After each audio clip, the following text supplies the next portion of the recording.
Hello and welcome to the debate. I'm your host Anna Maqbool with you at PTB World. In today's show, we're going to be taking a look at two important stories. The first is going to be the developing situation in the United States in light of the upcoming elections later this year. And of course, news and reports that have been circulating about President Joe Biden actually stepping down from competing for the presidency in the next elections. Whether or not that will actually take place, of course, is still a big question mark. We've seen earlier that the president had spoken about and clarified on different accounts that he will not be stepping down, and in fact there will be nothing that is going to make him move that way.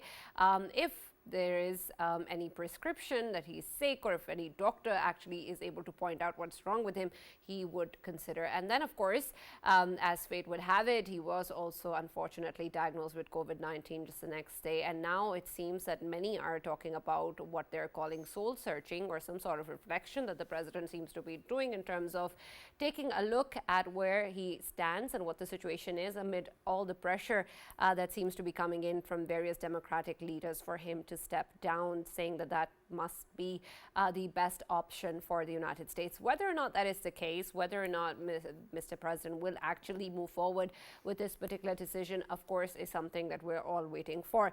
But what is the likelihood of that happening, and what that means, particularly for the Republican candidate, Mr. Donald Trump, and what exactly will be the future of the American elections, is something that will be the focus of our debate today. In our next segment, we're going to be taking a look at something that has affected everyone with regards to the kind of outage that we've seen coming in from Microsoft that have impacted airlines, banks, companies, and all sorts of infrastructure and modes of transport and communication, resulting, of course, in a lot of chaos and panic at various accounts as to what is happening and what exactly is the cause of it. This is something that lasted for a number of hours, and so we're going to be taking a look at exactly what happened, why it happened, and the way it has impacted so many different industries and people at the same time, and what this means then in terms of the connectivity that exists, and in the way that Microsoft and, of course, other IT companies are going to be looking at the matter, and what this means for the future of the world. That is going to be our focus at the end of the show today. For this and more, as always, in the studios, I've been joined by senior analysts Farrukh K.Pitafi and Faisal. And we've also been joined online in our first segment by Dr. Awais Saleem, who's Associate Professor at Lamar University, Texas. Thank you very much, Dr. Awais, for joining us and being a part of today's discussion. And I'm going to start with you with reference to what we've been hearing, of course, from different reports coming in from the United States, that there is a lot of talk going on about Mr. Joe Biden actually stepping down. Whether or not that's going to happen, of course, is a question mark. But in your opinion, what is the likelihood of that actually happening? Will Mr. Joe Biden step down? Is he actually thinking about it?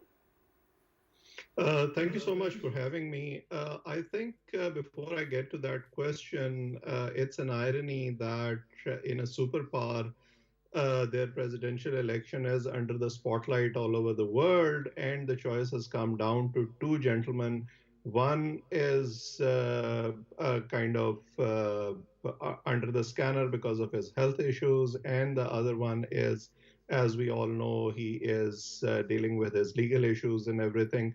And both are at an advanced stage of their life. And in fact, there have been question marks on Donald Trump's health and psychological ability to handle the White House for 4 years, and the books that one of his chief of staff wrote after his previous stint. That is quite an eye opener whether he is psychologically fit to do that. Although we don't see it in his demeanor as such when he is out in the media limelight. Now, coming to Mr. Biden, when you kind of look at his image these days and compare it with his campaign cycle in 2020, he is a fraction of what he was at that time.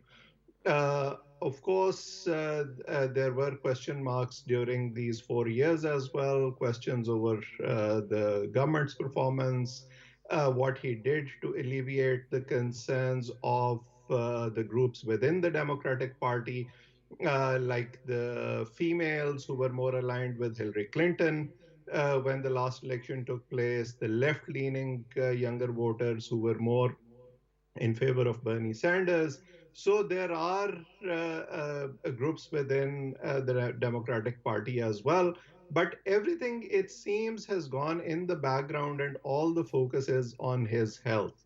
Now, the just before your program, he has issued a statement because everybody was wondering that he has suddenly gone into self isolation. He dropped out of an event that he was scheduled to speak when it was announced that he has been diagnosed of COVID-19. So everybody was speculating that this is the beginning of the end, and he will probably issue a statement in a couple of days saying that he is withdrawing from the race. Well, that has not happened. In the statement that he has just issued, he is determined to come back. He's saying that he'll be back on the campaign trail probably by next week, as soon as his doctors allow him. He of course has uh, resolved that he will, as he has been saying Right, since the but first debate, Dr. Awais, with John. how much truth does that statement hold, particularly in terms of reports of pressure coming in from within the Democrats as well, and of course this decision still pending in terms of the committee that's of course going to be deciding the matter. And Dr. Saab, great to see you after quite some time. But the question was, I needed a little bit of clarification regarding reports involving President Obama, that he might also be behind the scenes, be actually pressuring President Biden to step aside. Has there been any clarification issued by President Obama's circle regarding that at all? Or they are actually allowing these speculations to ferment? Well, Farrukh, you are very familiar with how the politics in Washington works. The tradition always has been that if the sitting president wants to go into a second term and wants to compete as the candidate of the party, nobody challenges him. Now, there is a definite concern within the rank and file of the Democratic Party that he probably is not going to be a good candidate. They are looking at the polls, they are looking at his health concerns, they are looking at the pressure that is mounting from the Republican Party given Joe Biden's health. So, all that put together, they have been talking to the media, but nobody is coming on the record. There is a very hushed silence when somebody approaches them on the record. For example, just a while ago, a leader in the House of the Democratic Party, Hakeem Jeffries, was approached by the media on the record to ask him that what's going on and if Joe Biden has decided or is going to decide to withdraw from the race. He was very cautious in his words. He said, no decision has been taken yet. It is eventually going to be his own decision. And that's the kind of catch 22 situation a Democratic Party is dealing with now. They can do behind the scene maneuvers, they can try to influence Joe Biden to make him withdraw, but they can't force him unless he takes this decision himself. Yeah. Dr. Awais, there is another notion which is echoing around, and that might seem like a conspiracy theory once more, and that is related to, of course, Democrats believing that after the attack, the assassination attack on Trump, now they have, of course, lost all of the chances. So why not go along with the Biden? So if they are losing the elections, at least the nominated, anyone who was supposed to be nominated in place of him, he can save his politics. Well, that's a very interesting question, and there are different dynamics to it. To start with, this situation that Joe Biden and Democratic Party currently are facing, it is pretty similar to what happened with Lyndon B. Johnson in 1968. That's the only a parallel that I could draw when I was looking at history. There have been 6 instances where sitting presidents have decided not to run again. But in Lyndon B. Johnson's case, there was a similar economic scenario. His performance was not up to the mark. His health was not as good as he would have liked, but it was he himself who decided that I am not going to compete again. But uh, Democratic Party still couldn't win that race. Richard Nixon won that election that year. So the question right now is that, okay, even if hypothetically Joe Biden withdraws, who is going to be taking his place and going to be the party's candidate? It seems that all those circles who are talking to the media from the Democratic Party, from the donors, are not ready to accept Kamala Harris as his replacement to lead the elections. Although, in a situation like this, ideally, vice president, because he or she has been with the president for the entire tenure and has worked on all the reforms and all the uh, uh, steps that their government has taken throughout that tenure, it is easy for the vice president to sell that to their electorate. But what happened in the case of Hillary Clinton twice, it seems that the US public is not ready to elect a female president. And there is division. I have been reading pieces in the US mainstream media that if that happens and Kamala Harris is bypassed, the black voters and black leadership in the Democratic Party is not going to be very happy with that. So it is going to create further divisions. And if she is not there and it becomes an open competition, just 3 months before the elections, I think it is going to create further chaos. Like you rightly said, that the Democrats are looking at the polls and the sympathy wave that has been generated in the Republican voters for uh, candidate Trump right now, former President Trump.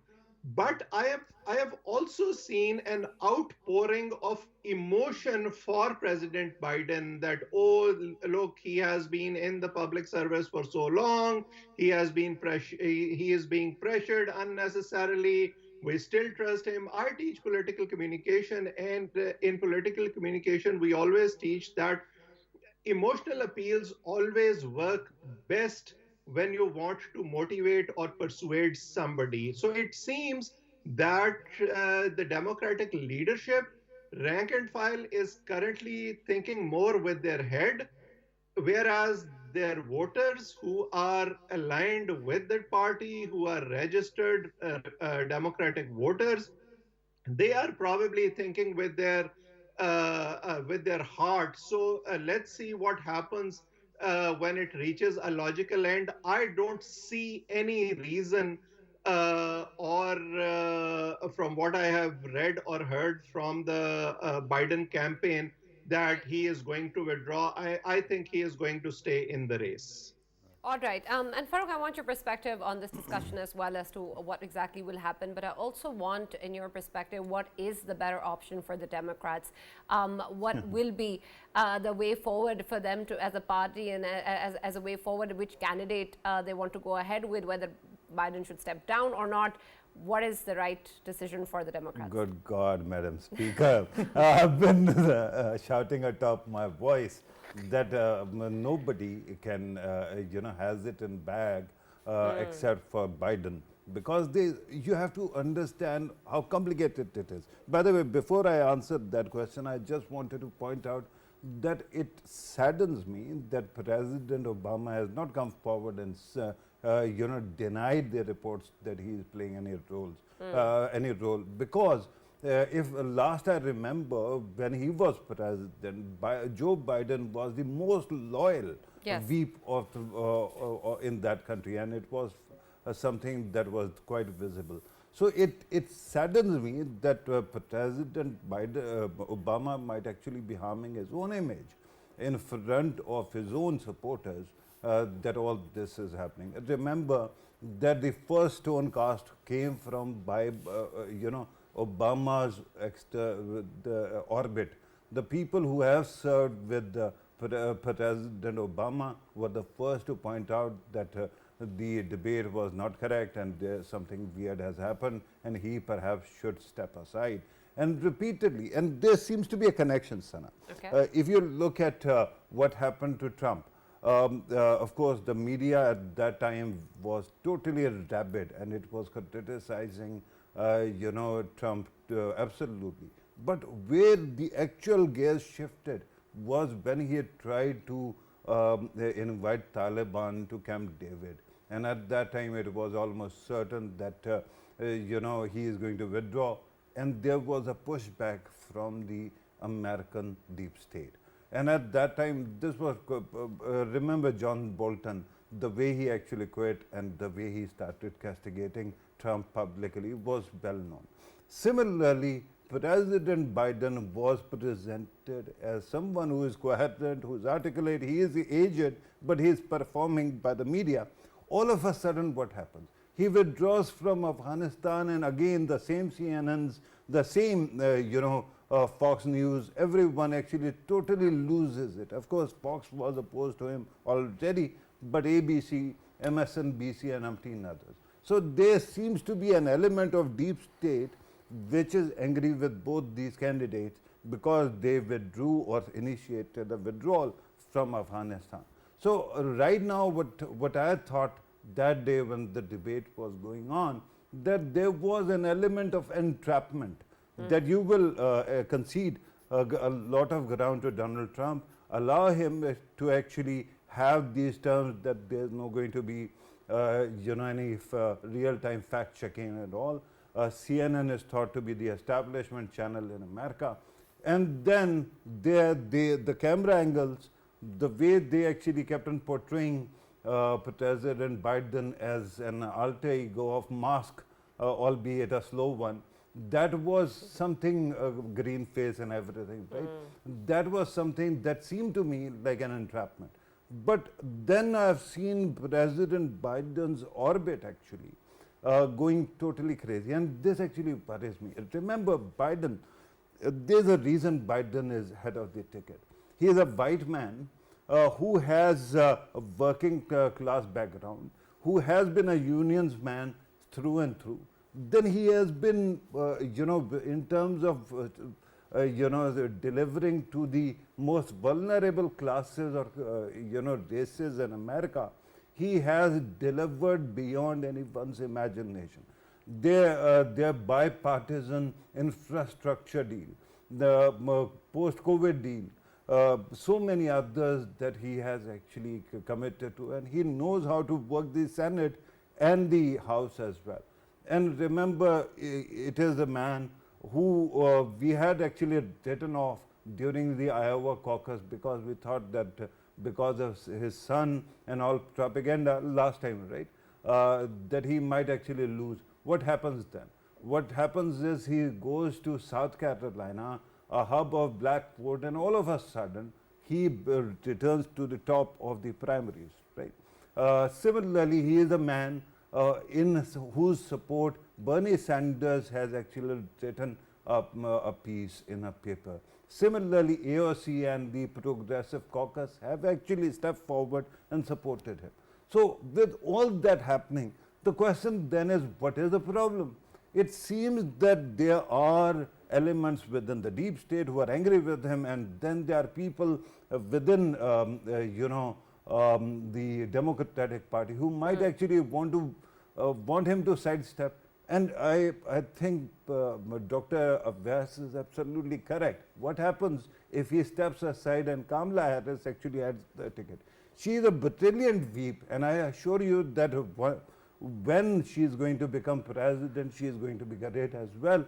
But the problem is the day she actually stepped into the vice president's office, there was a hectic campaign by the media to frame her as Selena Meyer of the Veep series, right? Repeatedly. And then she is not merely a woman, she is a woman of colors and the two backgrounds. Because of that, it makes her really vulnerable, and media is going to go crazy. Today they are going to say she is best, and you are going to see all the numbers. Right. But after a week, everything slumps and things go beyond your control. So I think if Democrats, and there is a possibility that many in Obama's circle might want the Democrats to fail this time, because there is a reason. If Trump wins, it solidifies the Democratic base because of the fear, and then it resets the ticket for 2028. And that actually means that Michelle Obama, anybody else can also return. So that could also be a conspiracy theory, but I don't know. I think I really have higher regard for President Obama. And look at the irony. Nancy Pelosi is 84. She is being asked to comment on an 81-year-old president and his health. Amazing. Absolutely. Faisal, you also wanted to add on the Democrats, and please do in terms of what would be the right move, but also add to that, you've been talking about a change in the name from the Democrats coming in for a while now on our shows as well, and now of course there seems to be increasing reports on the matter, but at the same time you have Mr. Biden denying any chances of that happening. You still believe it's going to change? Yes, and obviously last week it didn't. Yeah, he thought that he's going to stay. He's going to stay because I maintain that I think nobody wants to take a chance against Trump anymore because as I have earlier asked Dr. Awais, and he has rightly said as well, that this is of course to a certain extent that issue is there as well.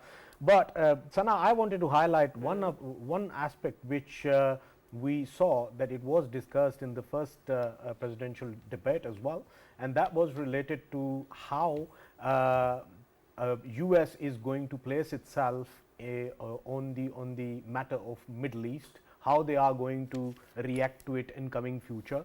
To me, I think the hard-handedness which was shown against the students, and when we talk about the students, majority of them, of course, they are millennials and post-millennials we are talking about, and the way they were dealt by a Biden regime, especially while they were raising voice for the human rights, raising voice in the universities, on the roads. I mean, Dr. Awais can shed further light on it, because he himself hails from one of the universities, and of course these were the countrywide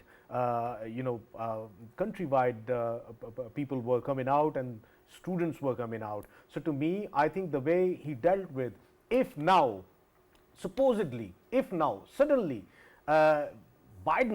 President Biden comes up with the idea that he is going to force Israel for a ceasefire, then where do we stand? I mean, the very people who have been, of course... Will he though? He might do, because he might see it as a chance for, of course, getting the favors from millennials and post-millennials. And don't... But is it that simple for the US to do that? Well, it's not that simple, but having somebody like Netanyahu in, premier office in Tel Aviv, of course, it is easier. The kind of reputation he has right now in front of everyone, even his own countrymen, who knows? President Biden, he comes up with this idea that he can, of course, gain momentum in the coming up elections with this policy or with this step forward. Let's assume he comes up with this idea. Okay. How about all of the millennials and post-millennial voters? I mean, don't forget, it's almost 55% of the voters we're talking about. Yeah, but you're looking at only one side of the divide. The other side of the divide also. And remember that the vice president nominee, Vance, is also millennial, and he has very clearly said what they are going to do if they are going to come to power and what happens to Gaza. Yeah, and exactly that's what I'm saying. That is the other side. Yeah, the voters, the Muslim voters and the black voters, they are going to, of course, keep them aligned with themselves, and at the same time, the young voters, the very young voters, the ones university-going voters, they will be aligned with them, and in that context. Farrukh's point is that you'll also lose a lot of the voters by the same strategy that you're saying, that you'll win some, you lose as well. And by the way, Netanyahu is coming to Washington. You know that, right? He is coming, but to me, I think that's the only chance. Okay. If I see any chance that Biden has, and of course his nomination, it's about what he decides getting cemented, then this is the only chance. Okay, but if we talk about the Democrats, right? Talking about the Democrats, all of them, they are all okay with only one name, and that is Donald Trump, because they believe that right now Sorry, Donald Trump. sorry, Democrats are okay with Trump? Republicans, sorry. thank God. The Republicans, they are only okay with one man, and that is, of course, Donald Trump, because they believe that he has gained the kind of momentum they have been looking for. All right, let me actually also get Dr. Wes's opinion on what you were earlier saying about Gaza. And Dr. Wes, I want your take on whether or not such a move is even possible for the US president at the moment, and will he even like move towards that direction? And then, of course, in terms of what the voters are actually voting for, a lot of this debate, of course, has circled around first Joe Biden's age, and then now, of course, after the assassination attempt, Mr. Trump's survival, and how exactly it will evolve, of course, will remain to be seen moving on to the next debate and then the elections as well. But what exactly do you think will be the way that voters will be most swayed on? What will be those factors that they're going to be really deciding the votes on, and especially in terms of foreign policy decisions that earlier Faisal was pointing out, whether or not that's even on Joe Biden's mind to actually move in that direction? Well, there are two big foreign policy issues right now. One is a U.S. relationship with China in the global south. They have concerns. And of course, these two wars, one in Ukraine and the Gaza conflict. Even in his acceptance speech, former President Trump mentioned Ukraine and that he will withdraw from that war, but he didn't mention Gaza because both these parties have a similar stance on this conflict. So I don't think it will matter a whole lot more for the younger left-leaning voter or the Muslim community, whether they are picking one or the two. But when Faisal, I think, was mentioning the younger demographic and the females and the left-leaning voters. I think we need to flip the argument a little bit because Joe Biden was not the candidate of choice as far as the Democratic Party was concerned, even in 2020, because uh, there were differences within the party, but all of them rallied together because they didn't want to vote for Donald Trump. I have to remind you that in 2016, for the first time in the US history, white Christian conservative voter was less than 50%. The ratio of immigrants as for in the US electorate is increasing, and right now they have the casting vote. What happened in 2016, the ratio of immigrant vote was marginal because they don't traditionally vote. But then they realized after 4 years of Donald Trump's presidency what they had been through and whether they wanted to go back to that. So their numbers spiked, particularly in mail-in votes during COVID. And we saw that several states like Arizona and Pennsylvania flipped in favor of Joe Biden. Now, I think the biggest question for these immigrants will be whether, despite the economic performance or the health issues of Joe Biden, they want to go back to Donald Trump.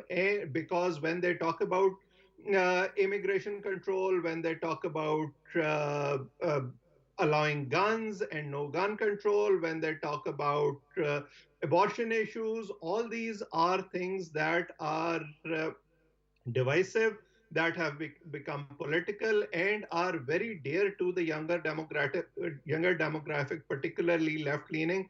And that's why I think AOC's endorsement has come at the right time. I really think that the Democratic Party started panicking perhaps a little prematurely. They should have waited a little bit more. For example, in the acceptance speech, all the analyses that we are seeing here, uh, although Donald Trump tried to tone down his rhetoric, he started with an emotional account of the assassination attempt on him. But as soon as he drifted from the script, that narcissist side of his started to come through. And now we need to see the vice presidential debates as well. So I think there is a lot to lean on to for the Democratic Party. I don't see why they are pessimist at this stage. And if, like the last election, all the groups within the Democratic Party come together and the immigrants side with them like they traditionally have, I think Joe Biden is has very good chances in the game. As far as polls are concerned, we saw what happened with the pollsters when Donald Trump was elected for the first time. In all polls, Hillary Clinton was winning very easily, but pollsters were in for a shock. Dr. Saab, a follow-up question, and I'm glad that you actually brought up the issue of immigrants and how they actually play a very crucial role. I was wondering when I was listening to President Trump and Jerry Vance talking about a mass deportation on day one of illegal aliens. I thought that I would ask you regarding that as well. What exactly, how exactly are the immigrants going to react to that? But then I'm also glad that you mentioned the commentary that has started after President Trump's speech last night, because in that it seems that he has actually raised so many red flags. He has been very clear, vote for me or don't, I am not going to change. Even David Axelrod had to actually come forward and say that this is possibly the best thing that has happened to Democrats. Immigrants first, and then this bit also. Regarding why they are panicking, the word is that perhaps the donors are backing out of the whole thing, and because of that, the circumstances as such. Your comment, sir? Well, you see, you understand the role of lobbying and the role of donors in the US politics. And these donors uh, bank their money on a potential candidate, thinking and hoping that he is going to be a sure shot winner.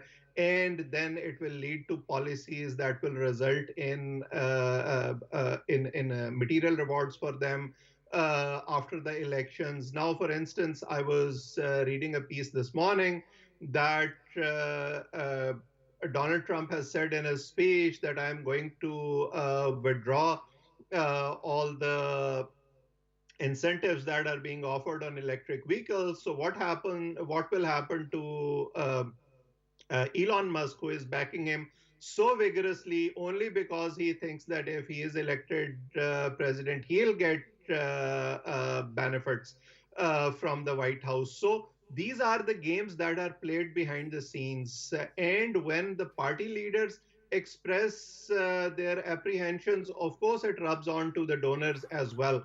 There are some donors that have threatened to withdraw if Joe Biden doesn't withdraw. But on the other hand, the campaign is reporting that funds from the US public who are registered Democrats and are voting for the Democratic Party, they have actually increased just before and after the first presidential debate. So, donors are one aspect of this game, but I don't see it as the be all and end all of this eventual decision. Yeah, small donations used to be superpower of Bernie Sanders, so it seems that he is also totally in. But regarding Because immigrants, you sir. see, because you see, at this point, Joe Biden is being seen as the underdog, and we all know how emotional people tend to side with underdogs. Yeah, immigrants, sir, and mass deportation. Yeah, the Republican Party is trying to hide behind a slogan that we are only going to do it with illegal immigrants. But what we saw in the 4 years of Donald Trump's presidency, they actually slowed down the process of legal immigration as well. There were several divided families across both sides of the border in US and Mexico. Even the Indian and Chinese diaspora was affected because of it, because their wait times for legal route to immigration was increased. Almost, I was, in fact, one of the reporters asked I think it was from MSNBC, the reporter asked Donald Trump's son that there were about 600,000 families that were affected during your 4 years in presidency. So, are you going to continue with that policy? He was, of course, dismissive with the question. That's why I'm seeing that what these immigrants have already seen implemented, I don't think that they are going to buy these slogans and these claims at face value this time.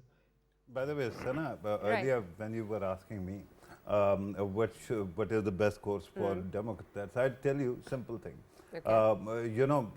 Given that throughout the campaigns, the two campaigns, past campaigns, the Trump orbit has always been very kind to me. And the Democrats are, scoring this own goal repeatedly. If they actually remove Biden, I'm going to openly start, rooting for Donald Trump. Okay. And I'm going to have benefit from this as well, I assure you. I'm sure of that, I have no doubts. And I'm glad you said that, because my last question to you, Dr. Awais, was who are you rooting for? Well, I am an immigrant as well. I belong to the US working class as well now. So, of course, I think that Democrats have been traditionally better for the working class, better for the immigrants. So, my hope is that Joe Biden will become president, but I'm keeping my fingers crossed whether his health will allow him to be in the White House for next 4 years. Absolutely. Thank you very much, Dr. Saleem, for joining us and being a part of today's discussion and talking to us about what will be going on in the U.S., of course, in light of the upcoming elections. We're now going to be taking a look at our second story, which focuses on the Microsoft outage, which is, of course, something that has impacted companies. It has impacted banks, it impacted airlines all around the world, and, of course, seemingly put a stop to everything in a matter of seconds. And Faisal, I want your take on that first, because this is something, of course, that has been talked about, and it's created a lot of panic, and a lot of reports have been circulating in as to what really happened.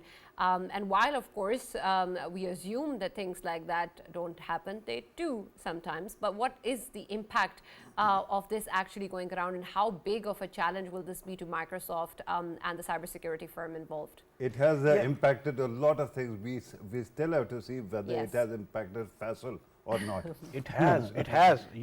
Obviously, since when I went through this story, I mean, I was just thinking about the future. I mean, we are relying on, and we want to further rely on artificial intelligence for future.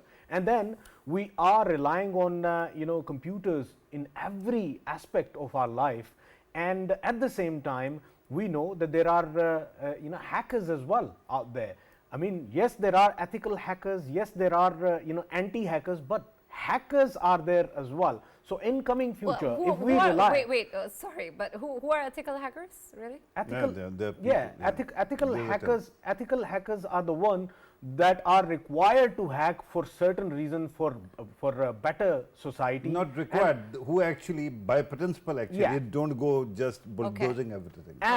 And few of them, of course, they are the hackers who hack the hackers. So, so in coming future, if we are completely going to rely on artificial intelligence, and we are going to include artificial intelligence more and more in coming future. I mean, this time around, of course, CrowdStrike is one of the cybersecurity companies that was, of course, supposed to, upgrade this Microsoft versions and all, and they have, of course, gone through this problem, and that has affected almost the whole world.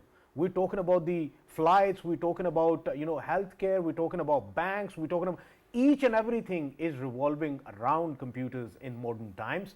And if we are further going to, of course, rely on these kind of systems, then I believe that in coming future, the sort of systems we are going to adopt, they are going to be more fragile, and cybersecurity is going to be pivotal when it comes to our future.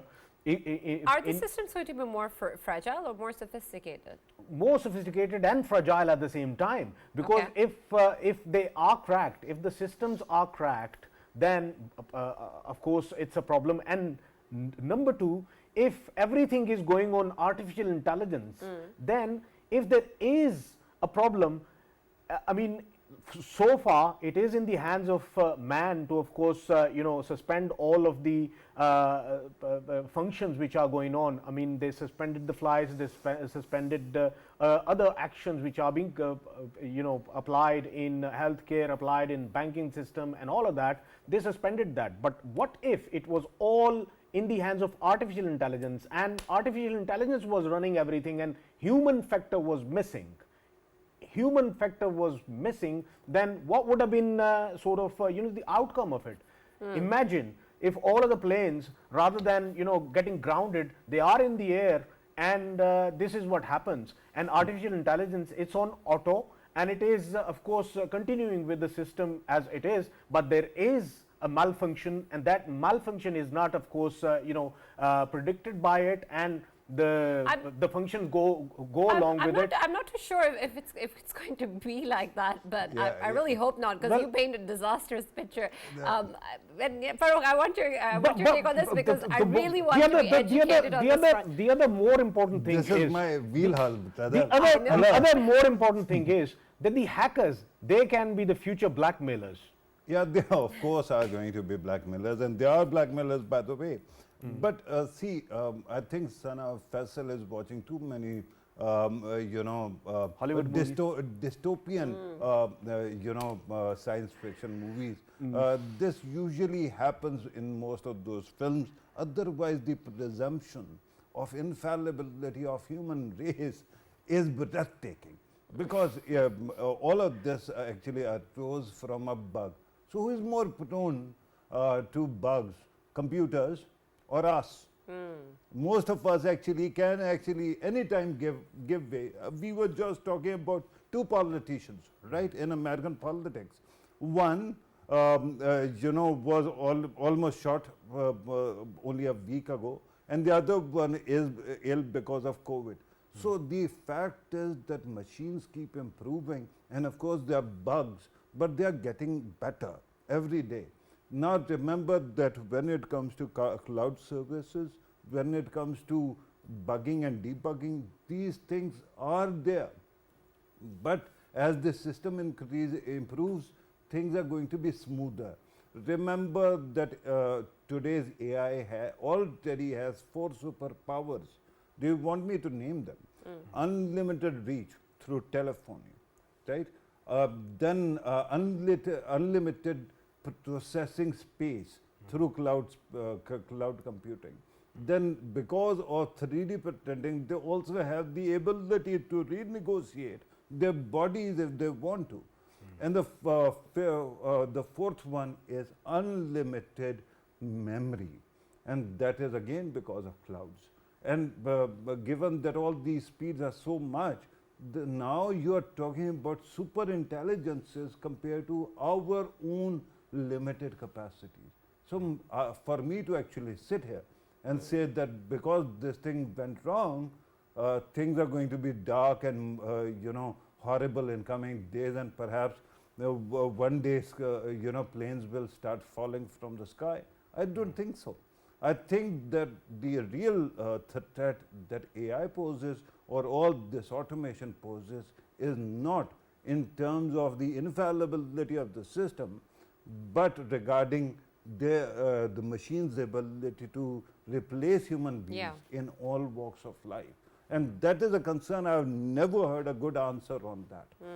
But regarding everything else, when you talk about the weaknesses, I think that technology is going to be much stronger than human judgment ever could be. Absolutely. Thank you very much, Farrukh, and thank you, Faisal, for joining us as always in the debate. Of course, what the future holds remains to be seen, but we, of course, sincerely hope it is not like what Faisal has presented. That's all that we have from the debate. We'll now see you on Monday. Have a nice weekend.